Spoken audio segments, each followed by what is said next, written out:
Hello, this is Greg the Rural Economist, and today is Wild Edibles number 16. Before we get into it though, let's do the disclaimer. There are a lot of things out there that are really good to eat, that are good for you. Some of them even taste good. There are a lot, however, that are not.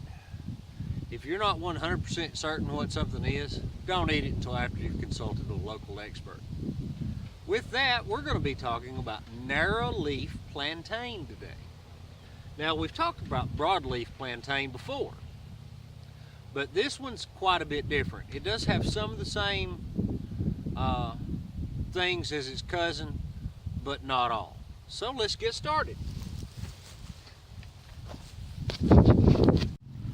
Narrow leaf plantain grows in a bunch like this. Has long, slender leaves.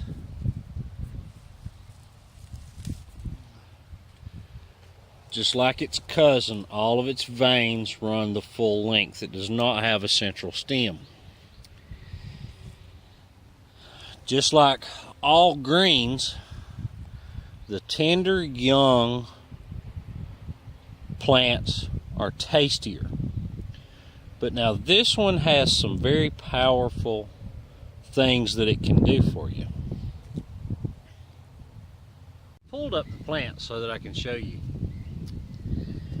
The leaves can be used to make a tea when dried, which is a very effective cough remedy. Very effective. Okay? Tastes like feces, but very effective cough remedy. I don't like it. Now, the leaves themselves are edible.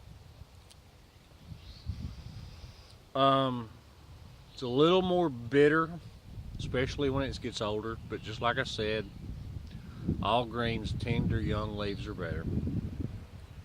Can be used to make a poultice, just like broadleaf plantain, for cuts, scrapes, swelling, insect bites, things like that. Has a central stem. Actually, it has multiple stems that come out of the root of the base of the root. It has little bitty white flowers that center the top of that long central stem. Now, later on, this will produce seeds that can be made into a flower. But it would take a boatload of plants to make any flower worth anything. Now, I always played around with them when I was a kid and made a little gun. Pop. Oh, that one didn't do good. Oh no. Neither one of them did good. But it's a lot of fun, and once you find the right one, here we go, this one will be better. Maybe. Nope. Oh well, so much. This plant can also be used as a bronchodilator. Now, in a tea, it can be used as a poultice for rubbing stuff, for like congestion and things like that.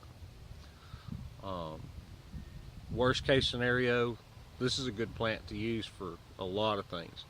It's highly nutritious. Iron, vitamin B, vitamin A, a little bit of vitamin C, protein, bunch of the trace minerals, okay? Now, there are a few plants that it can be confused with. That's why it's best to wait on that center stalk to come up, because once that center stalk comes up, there's no denying it. If you start pulling them before you see the center stalk, it's kind of tough. Now, they can be dried or roasted and made into like snack chips.